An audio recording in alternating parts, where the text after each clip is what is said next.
Bom dia a todos vocês. É uma alegria poder estar aqui mais uma vez neste acampamento de Corpus Christi. Eu queria começar essa nossa conversa com as leituras da missa de ontem, a missa de Corpus Christi. Vou pedir a vocês a licença para eu usar o celular, porque eu não enxergo muito bem. Então as letras da Bíblia são muito pequenas para eu ler. Então o celular, porque é iluminado, facilita. Então por isso eu peço a licença para usar. Eu queria começar essa reflexão lembrando as duas leituras da missa de ontem, né? A primeira leitura, as duas leituras. Primeiro a leitura da carta de São Paulo aos Coríntios, capítulo 11, versículo 23 e seguintes, em que São Paulo, ele mostra o seguinte: ele não foi discípulo de Jesus. São Paulo não era dos 12 apóstolos, mas Cristo revelou para ele a Eucaristia. Então, ele diz assim, não é? Que o que eu recebi do Senhor foi isto que eu vos transmiti. Na noite em que foi entregue, o Senhor Jesus tomou o pão e, depois de dar graças, partiu e disse: isto é o meu corpo que é dado por vós, fazei isto em memória de mim. Do mesmo modo, depois da ceia, tomou também o cálice e disse: este cálice é a nova aliança em meu sangue. Todas as vezes que dele bebedes, fazei isto em minha memória. Então veja que coisa interessante. Paulo não estava na Santa Ceia, mas ele recebeu depois, lá por volta do ano talvez 50, ele recebeu essa revelação. Veja aí a importância da tradição da igreja. Isso vem da tradição da igreja, não são palavras de Jesus para os 12, é a palavra de Jesus para Paulo, para confirmar exatamente a realidade da Eucaristia. E depois São Paulo vai dizer também, o corpo e o sangue de Cristo que bebemos não é comunhão com o seu corpo, não é comunhão com o seu sangue. Paulo deixa muito claro, e para ele tanto é real a presença de Cristo na Eucaristia, que ele vai dizer também em seguida no capítulo 11, só a gente continuar lendo, ele vai dizer: quem come e bebe o corpo e o sangue do Senhor sem se examinar, pode comer e beber a própria condenação. Veja, isso é a prova real de que Cristo está presente na Eucaristia. Porque se fosse apenas um sinal, uma lembrança, e daí? Você ter uma lembrança só porque você está em pecado, não tem efeito. Mas você comungar, sabendo que o Cristo está ali, aí é diferente. E eu queria chamar a atenção também para o seguinte, uma coisa muito interessante, que não sei se vocês notaram nessas duas leituras. São Paulo diz assim: na noite em que foi entregue, Jesus tomou o pão, depois de dar graças, partiu e deu para os discípulos. Depois, na leitura do Evangelho, que a leitura é de São Lucas, São Lucas fala a mesma coisa, narrando a multiplicação dos pães. A mesma coisa que Jesus fez: pegou o pão, deu graças, partiu e deu aos discípulos. Na multiplicação dos pães, a mesma coisa. Veja como é que São Lucas narra. Ele narra assim, Jesus então pegou os pães, levantou os olhos para o céu, deu graças, partiu e deu aos discípulos. Vejam duas coisas interessantes que aparecem aí. Primeiro, na multiplicação dos pães, Jesus pega os pães, olha para o céu, abençoa e distribui. Na Eucaristia, na Santa Ceia, ele faz a mesma coisa. Ele pega o pão, abençoa, dá graças e distribui para os apóstolos. Por isso que o nosso catecismo, lá no parágrafo 1335, o catecismo diz assim que o milagre da multiplicação dos pães foi uma prefiguração da Eucaristia. O povo estava com Jesus, né? A gente viu o evangelho de ontem, não tinha o que comer, né? Jesus disse para os apóstolos: deem vocês mesmos a comer ao povo, não é?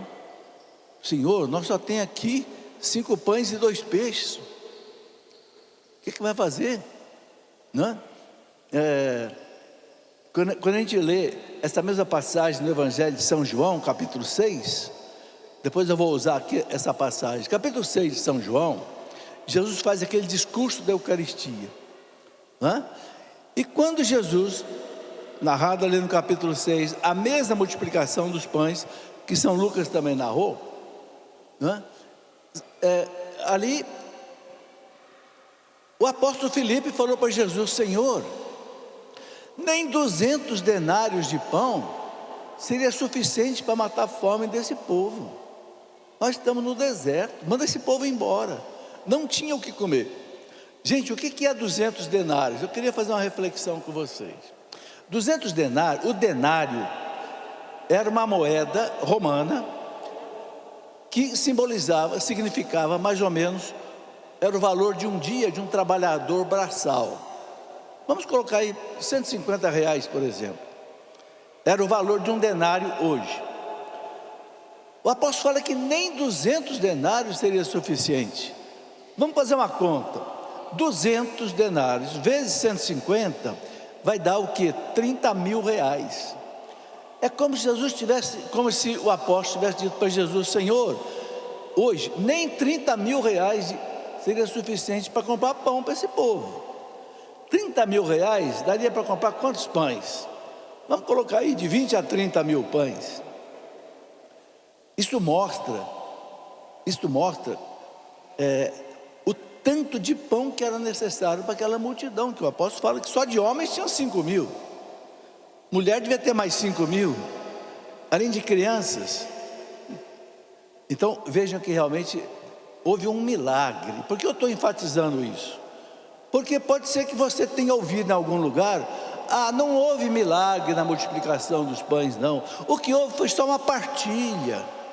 Jesus fez um belo discurso, todo mundo colocou tudo em comum, comeram e ainda sobraram 12 cestos. Você está brincando comigo, né? No meio do deserto, sem ter o que comer. Os apóstolos dizendo que nem 200 denários de pão. Aí vem alguém aí dizer... Eu estou falando isso porque eu já ouvi padre dizer isso em homilia, que não houve milagre. Gente, isso aí é um absurdo. Por quê?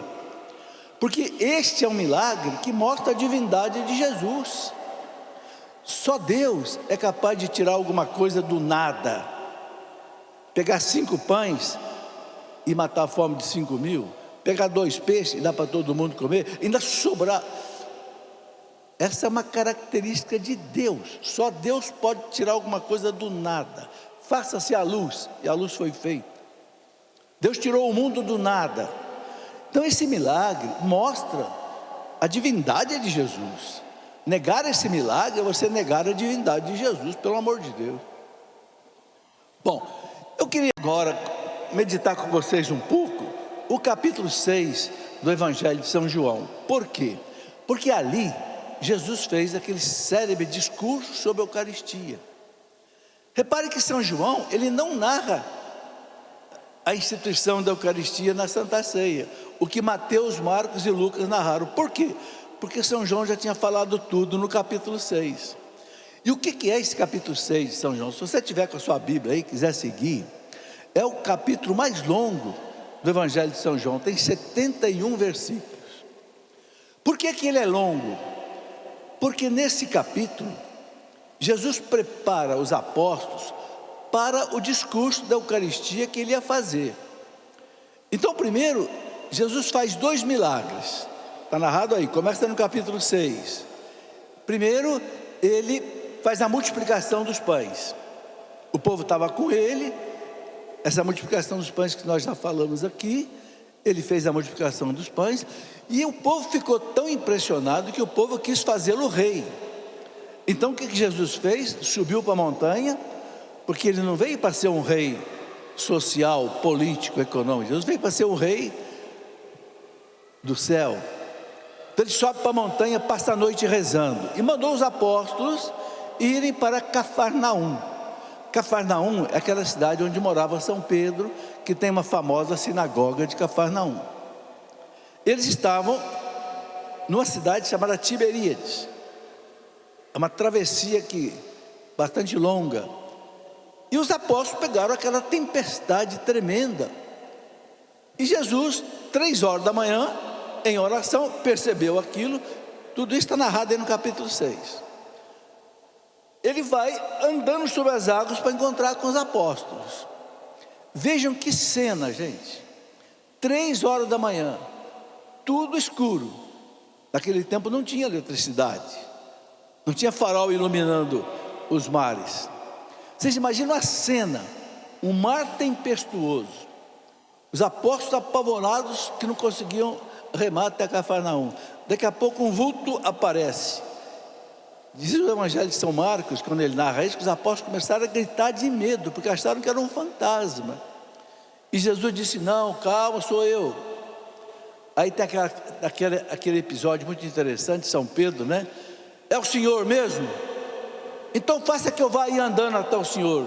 E Jesus disse: venha. E Pedro pisou fora da barca. Só que aí o que aconteceu? Pedro duvidou.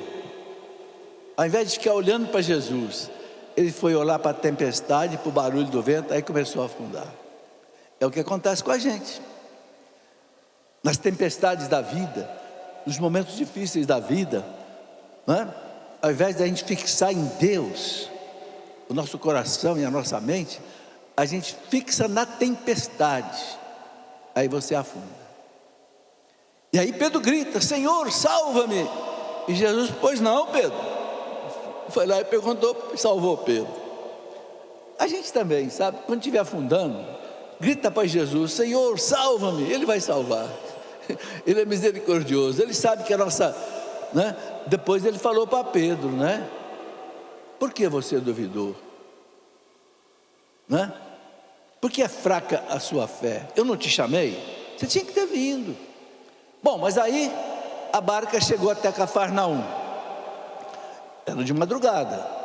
Na manhã do dia seguinte, aí Jesus, aquele povo todo voltou para Cafarnaum, porque aquele povo estava mais interessado no pão que Jesus tinha multiplicado antes, na véspera, do que no próprio Jesus.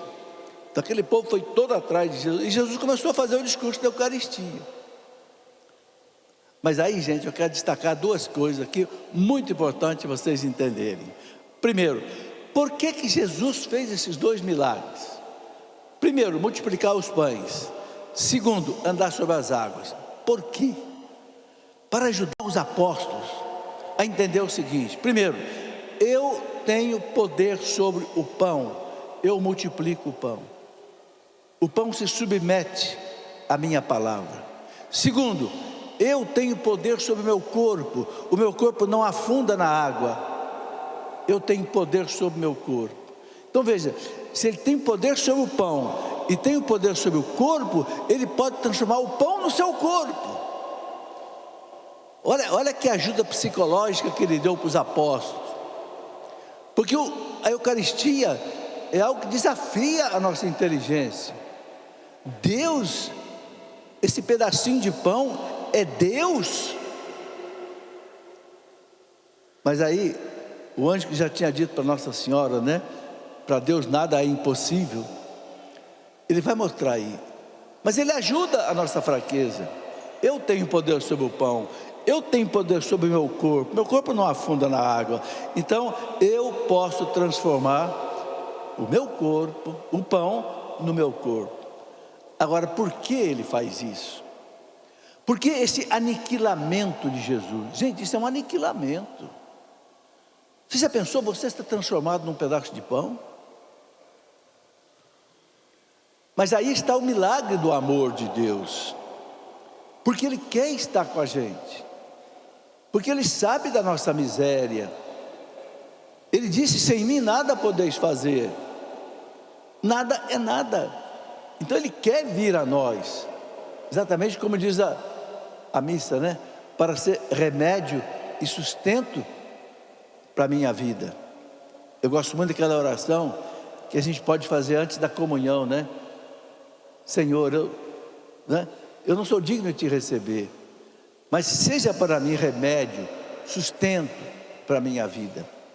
Então é o amor de Jesus, é o amor de Deus que faz acontecer o milagre da Eucaristia.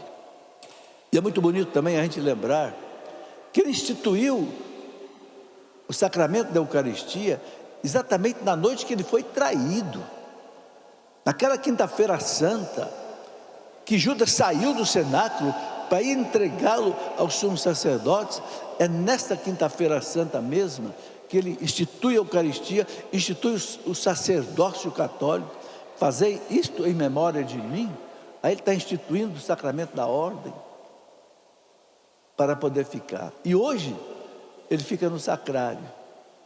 Além de estar presente na missa, além de haver a presença real da sua morte e ressurreição na missa, a presentificação do Calvário, não é a multiplicação, nem a repetição do Calvário, é o único Calvário que se torna presente. Alguém pode perguntar, mas como que é o único Calvário que se faz presente, se o Calvário aconteceu há 2000 anos atrás? Bom, aconteceu há 2000 anos atrás para nós, mas para Deus não. Por quê? Porque o tempo não submete Deus. Nós estamos sujeitos ao tempo. Para nós existe passado, presente e futuro. Para Deus não existe passado nem futuro. Para Deus só existe presente. Então aquilo que aconteceu há 2000 anos, para Deus é presente. E quando o sacerdote repete as palavras dele: isto é o meu corpo que é dado por vós, este é o cálice do meu sangue. Então o Calvário se torna presente. É muito importante entender isso. Os nossos irmãos protestantes que não entendem isso, dizem assim: vocês matam o Cristo toda hora, vocês matam o Cristo 400 mil vezes por dia. Por quê? Porque no mundo tem mais ou menos 400 mil sacerdotes.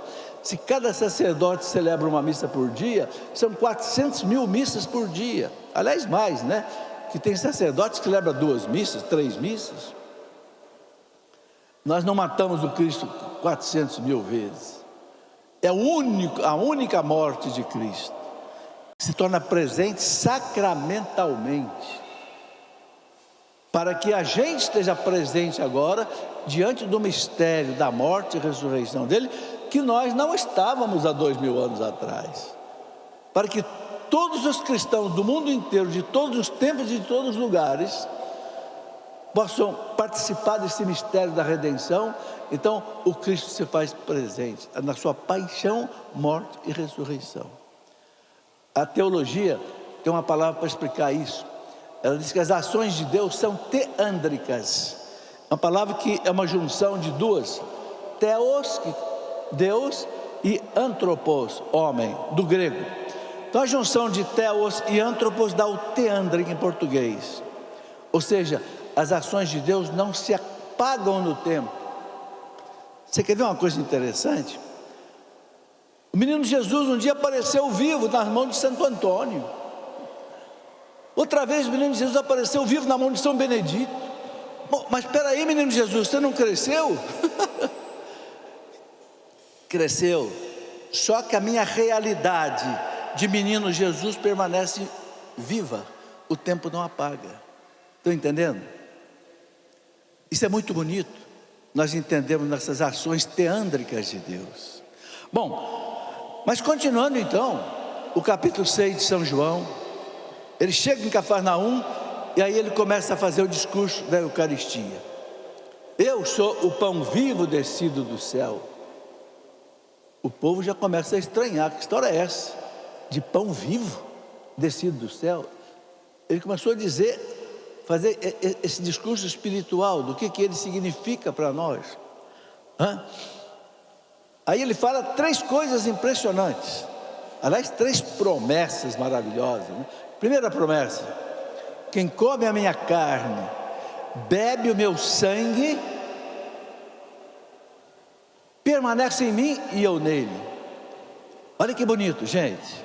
Nós comungamos: quem come a minha carne, bebe o meu sangue, permanece em mim e eu nele. Ele vai fazer morada em nós. É por isso que Santa Teresinha do Menino Jesus dizia assim: Jesus não desce do céu na consagração da missa, não é para ficar numa âmbula e depois guardado no sacrário. Não, ele desce do céu para vir a nós, onde ele encontra as suas delícias, ela fala.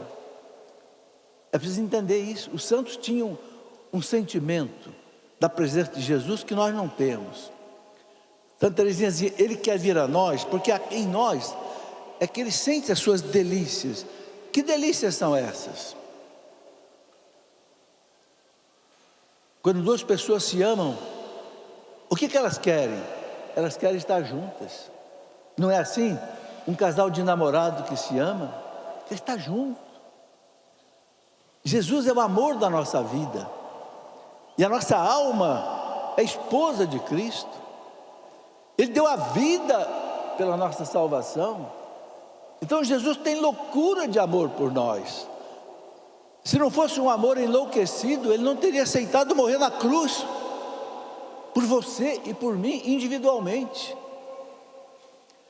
Então a Eucaristia, Santa Teresinha diz, ele vem a nós. E outra coisa bonita que Santa Teresinha diz é o seguinte: ele vem individualmente a você, para mostrar para você pessoalmente o quanto ele te ama. Não é vir só sobre a igreja, não, ele vem para você. Santa Teresinha dizia assim para Jesus: Jesus, o Senhor veio a mim, agora o Senhor é meu. Agora o Senhor é meu, é o meu Deus. Tinha esse sentimento assim, quase que de posse de Jesus, porque ele quis vir a ela. Isso é muito bonito. Então Jesus diz: quem come a minha carne, bebe meu sangue, permanece em mim e eu nele. Isso é muito importante, gente, porque lá na Santa Ceia, quando Jesus conversou com os apóstolos, São João narra do capítulo 13 ao capítulo 17. No capítulo 15, Jesus fala uma coisa muito importante, não é? Eu sou o tronco, vocês são os ramos. Se o ramo estiver cortado do tronco, morre, seca. Permanecei em mim e eu permanecerei em vocês. Então, olha, Jesus falou da necessidade de nós permanecermos nele. Então agora ele fala: quem come a minha carne e bebe meu sangue, permanece em mim e eu nele.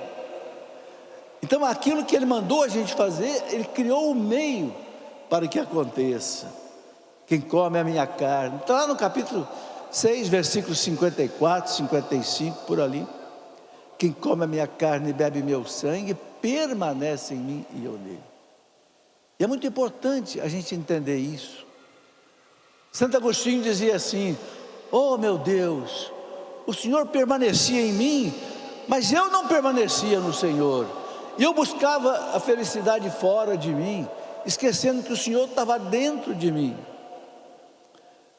Então uma pergunta muito importante: Deus está em nós, nós somos templo do Espírito Santo, principalmente na comunhão, mas será que nós estamos nele?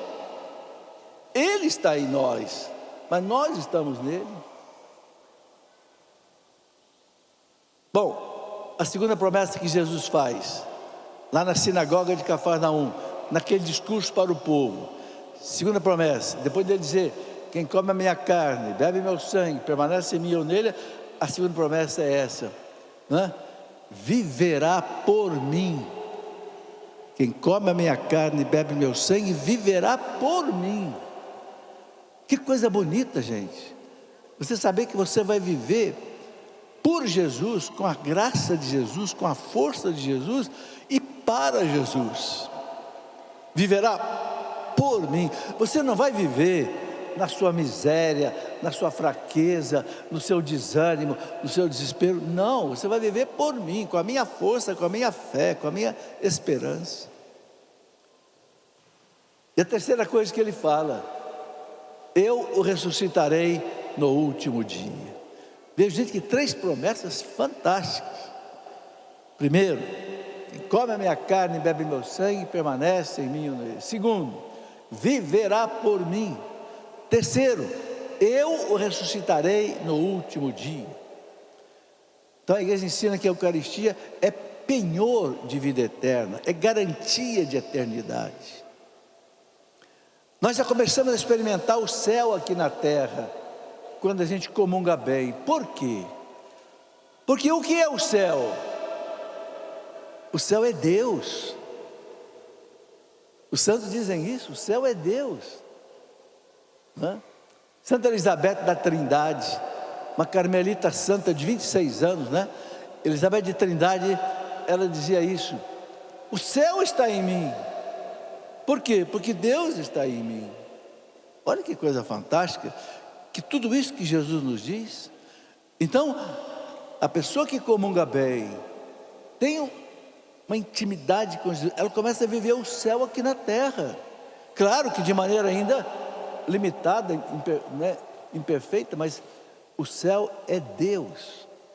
E na presença, e no momento que Deus está em nós, nós vivemos esse Deus. Bom, depois que Jesus colocou todas essas coisas, o povo ficou escandalizado. Aquele povo sem fé começou a dizer: o quê?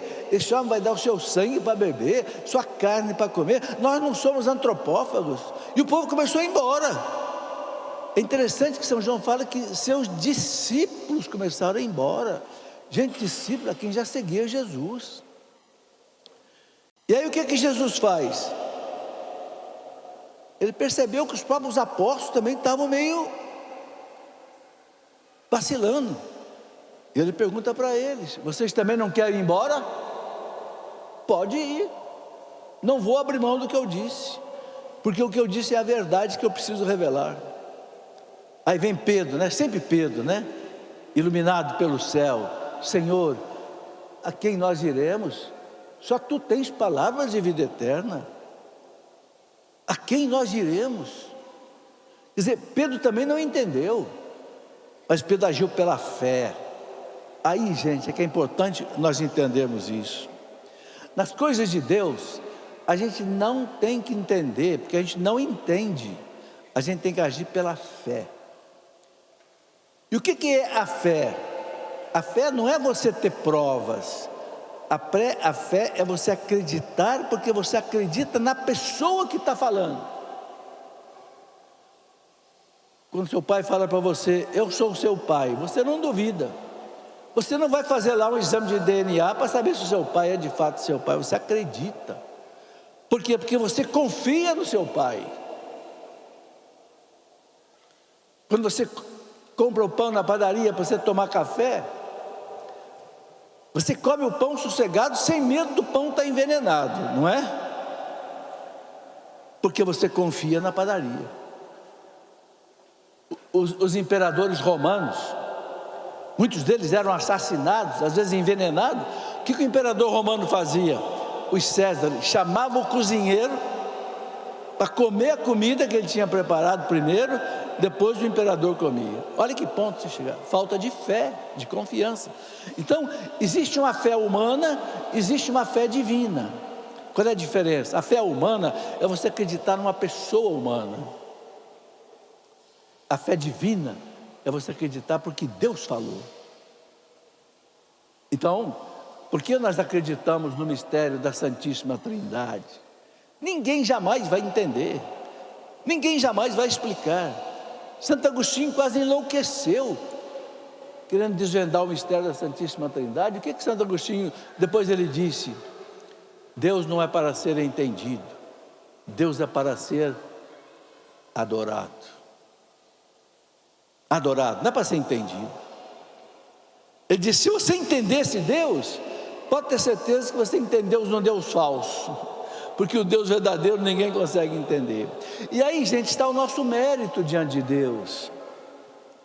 O mérito nosso diante de Deus não está em você crer porque você teve prova. O mérito está em você crer sem você ver. Não, porque Jesus falou para Tomé: Tomé, você acreditou, homem, porque você pôs o dedo aqui nas minhas chagas.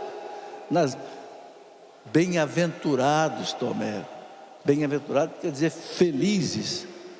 Felizes aqueles que vão acreditar sem ter visto.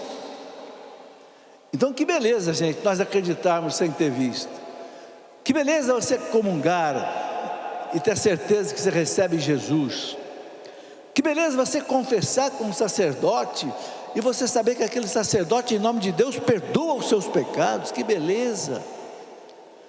Que beleza você receber o batismo e saber que o batismo apaga a sua inimizade com Deus, apaga o pecado original, te faz de novo filho de Deus, se faz membro da igreja, se faz templo do Espírito Santo. Que beleza a fé.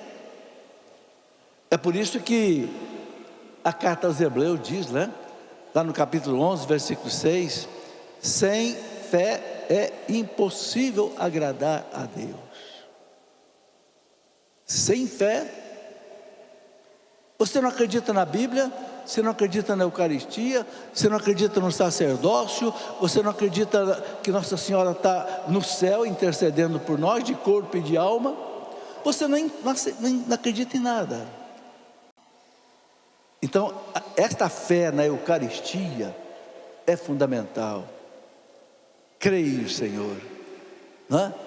Esses dias viralizou na internet uma coisa muito bonita, talvez que vocês todos devem ter visto, aquele milagre que aconteceu lá na Índia, né? Há uns 3 anos atrás, e agora o Vaticano confirmou a veracidade, né? Uma hóstia que o sacerdote consagrava, apareceu o rosto de Cristo. E é interessante que é um rosto de Cristo assim, sofrido. Parece que o Cristo está chorando naquela hóstia. Isso significa o que? Na Eucaristia, Jesus ele é hóstia. O que quer dizer a palavra hóstia? Hóstia quer dizer vítima oferecida em sacrifício. A palavra hóstia vem daqueles sacrifícios que os pagãos faziam até de crianças aos deuses. Eram hóstias.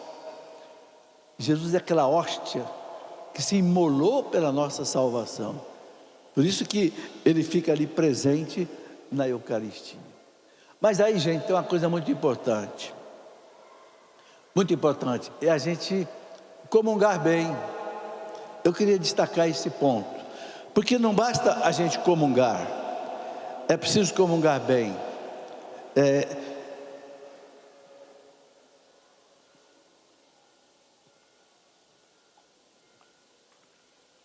O que é a gente comungar bem?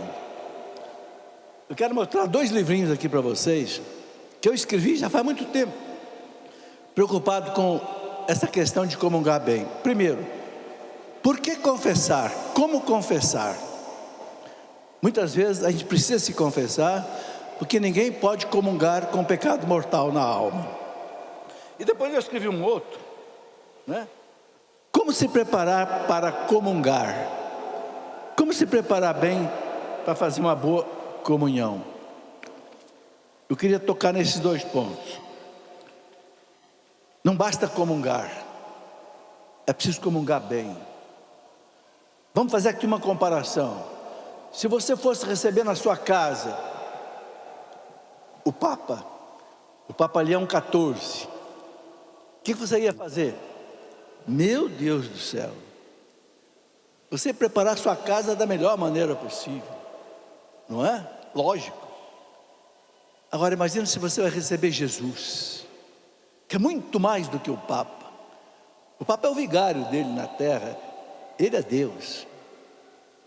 Ele vem aqui ao teu coração como se o Papa fosse na sua casa. Então Santa Teresa d'Ávila dizia assim: o amor com que o amado mostra o seu amor à amada ou melhor, é o contrário. O amor com que a amada mostra o seu amor ao amado que vai chegar, é como ela prepara a casa para receber o seu amado. A casa limpa, perfumada, vai chegar o meu amado. Transfere isso para a Eucaristia. O meu amado vai chegar, o amor da minha alma vai chegar. Então tem que preparar bem a casa, o coração limpo, porque Deus não pode entrar num coração sujo. Padre Jonas dizia, me lembro dos encontros, nosso Padre Jonas dizia: o Espírito Santo está pronto para descer em qualquer coração. Ele pode encher qualquer tipo de vaso. Pode ser um vaso de madeira, pode ser um vaso de plástico, um vaso de vidro, um vaso de ouro, um vaso de cristal. Ele só não enche um tipo de vaso, o vaso que estiver sujo. Pode ser de cristal, mais caro do mundo, mas se estiver sujo, ele prefere entrar num vaso de plástico, limpo. Então receber Jesus é muito importante, o coração limpo. Então a igreja ensina: não comungue em pecado mortal. Se você cometer um pecado grave, o que é um pecado grave? É um pecado contra os 10 mandamentos, mas dentro de uma matéria grave. Não é qualquer coisa que é pecado mortal, né? Por exemplo, o mandamento diz não roubar. Uma coisa é você roubar uma canetinha de R$2, outra coisa é você entrar numa corrupção, você entrar aí numa propina, você levar um dinheiro de uma pessoa que vai fazer falta para a pessoa, aí você cometeu um pecado grave. Pecado grave não é só a falta contra o mandamento, é a falta contra o mandamento numa matéria grave. Não matar, o mandamento, né? Uma coisa é matar, tirar a vida da pessoa.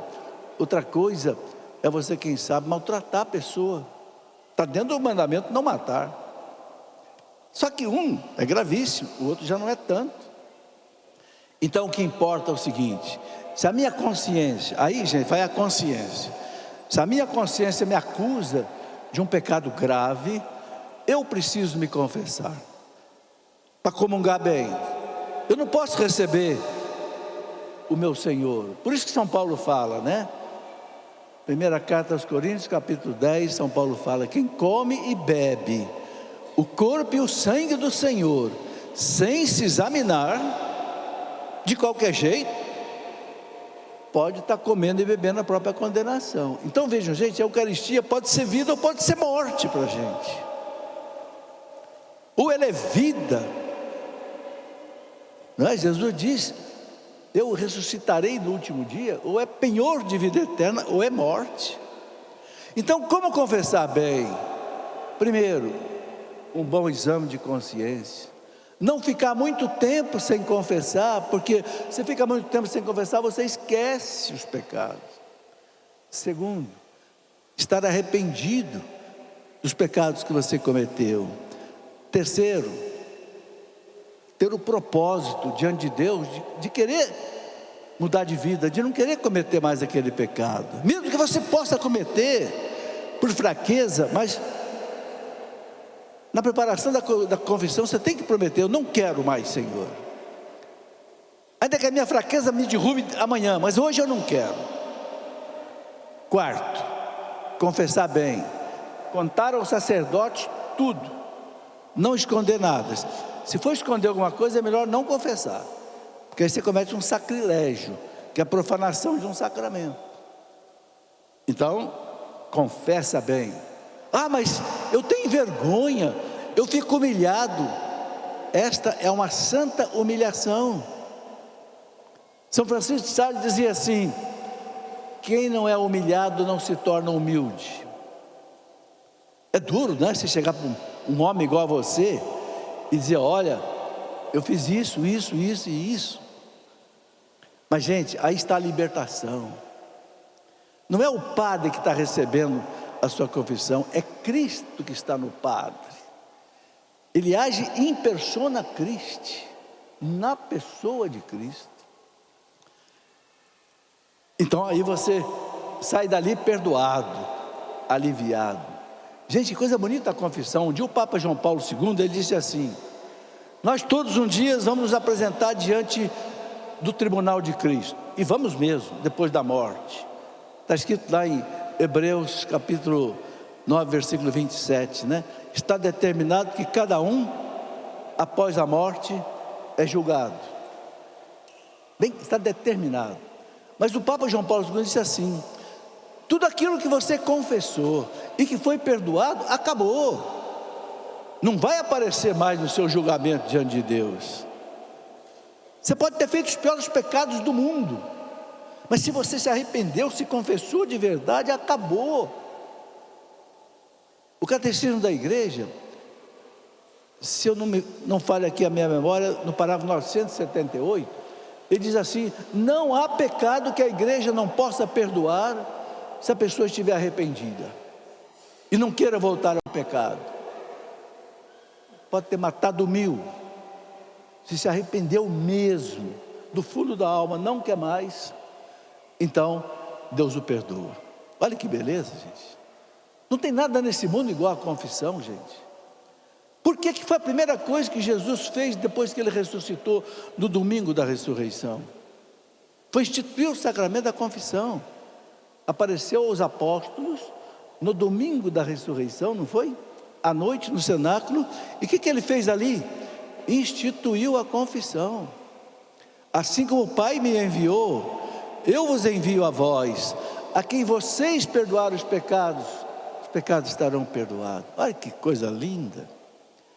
Nem o presidente da república pode te perdoar seus pecados, nem o presidente do Supremo Tribunal Federal pode perdoar os seus pecados, mas o padre mais humilde da última capela de interior desse mundo pode perdoar o seu pecado. Porque não é o padre que perdoa, é Cristo que perdoa através do padre. Olha que beleza a nossa fé, gente. E aí a gente está preparado para comungar. E aí então eu quero completar esta nossa reflexão colocando o seguinte: comungar bem. O que é o comungar bem? Primeiro, recebe Jesus com gratidão. São Luís de Montfort diz assim: pede a Maria que receba Jesus no seu coração, porque você acabou de dizer: Senhor, eu não sou digno de entreis na minha morada. Então, diga a Nossa Senhora: venha ao meu coração, recebe o teu filho mais uma vez, no meu coração, como a senhora recebeu a primeira vez lá em Nazaré. Ele manda pedir a Nossa Senhora que receba. E aí, adore Jesus com a Virgem Maria, louve Jesus com a Virgem Maria, peça o que você precisa pedir a Jesus com a Virgem Maria. E aí, gente, essa coisa importantíssima chamada ação de graças. Gente, a gente não pode comungar e sair correndo da missa. Pelo menos aqueles 10 minutos, 15 minutos que a hóstia está no nosso coração, aí na nossa alma, no nosso corpo. Ainda o estômago não digeriu ainda a hóstia, Cristo está corporalmente presente. Corpo, sangue, alma e divindade. Então é a melhor hora do mundo para você rezar, para você pedir, para você agradecer. E o que você vai pedir? Eu queria aqui dar um exemplo. Peça pela conversão dos pecadores, peça pela paz no mundo, peça pela igreja, peça pelo Papa, peça pelos bispos, pelos párocos, seu pároco, seu coisa. Peça por você, pela sua esposa, seus filhos, seus netos. Peça pelas almas do purgatório. Vai lembrando seus parentes que já morreram. Peça a Deus a paz no mundo. Peça essa cura interior que você precisa, que já foi falado aqui hoje tão bem. Mas o que acontece, gente? Nós temos pressa. Quando eu era menino, não parava muito. Minha mãe dizia assim: parece que está com formiga no corpo. Minha mãe dizia isso. A gente comunga, parece que tem formiga no corpo. Quer ir embora logo da igreja? Gente, não pode ser assim. Se for assim, a Eucaristia não dá fruto em nós. Porque uma coisa que nós temos que entender, gente, é o seguinte: Cristo, Ele vem a você. O Cristo entra até na boca de um cachorro. Se cair uma hóstia, o cachorro comer, o Cristo entra na boca do cachorro. Ele não sai da hóstia por causa disso, não. Mas tem uma coisa: só vai haver efeito, só vai haver graça se eu paro, eu converso com Ele. Imagina que Jesus vai na sua casa, entra na sua sala de visita, você o recebe, serve um cafezinho para ele e você vai embora para a rua. Ô Jesus, fica aí, ó, daqui a pouco eu volto, tá bom? Não pode ser assim. Aprenda, se você quiser receber graça sobre graça, bênção sobre bênção, gaste um tempo depois que você comunga. Mesmo depois que nosso organismo consumiu a hóstia, não havendo mais as aparências do pão e do vinho, o Cristo não está mais presente fisicamente, mas Ele continua presente espiritualmente pela ação do Espírito Santo. Então aproveite essa hora de graça, aproveite essa hora de bênção, derrama suas lágrimas, derrama seus problemas, suas preocupações, entrega na mão de Jesus. Nós temos que aprender isso, gente. Isso é um aprendizado. Talvez a primeira vez que você tente, você não consiga. Mas olha, os santos, às vezes ficavam 1 hora depois da comunhão rezando. Santo Antônio ficava de joelho, 1 hora, rezando depois da comunhão, né? Então está aí. Tudo isso é muito importante em se tratando da Eucaristia. E acima de tudo, gente, nós temos que agradecer muito a Deus por isso.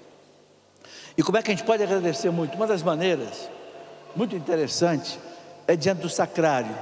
Por que Jesus fica no sacrário como vítima oferecida em sacrifício ao Pai? Ele fica ali como vítima para a glória do Pai. Faz 2000 anos que Jesus está nos nossos sacrários. A igreja chama de prisioneiro dos nossos sacrários. Por quê? Para que você possa ir lá conversar com Ele, você possa ir lá no sacrário derramar suas lágrimas, colocar seus problemas, vencer. Eu me lembro que uma vez eu estava fazendo um programa aqui na Rádio Canção Nova, só existia a Rádio Canção Nova. Eu fazia um programa que era por telefone, as pessoas telefonavam, eu respondia. E teve uma pessoa que ligou e disse: professor, eu estou numa depressão muito grande, o que eu faço? Eu digo: meu Deus, quem sou eu para dar uma orientação para essa pessoa? Eu disse: não sei. Mas na hora me veio um pensamento, e eu disse para ela: vou te sugerir uma coisa, vá 9 dias seguidos diante de Jesus no sacrário e peça a Jesus para curar a sua depressão. É o que me vem na mente aqui agora.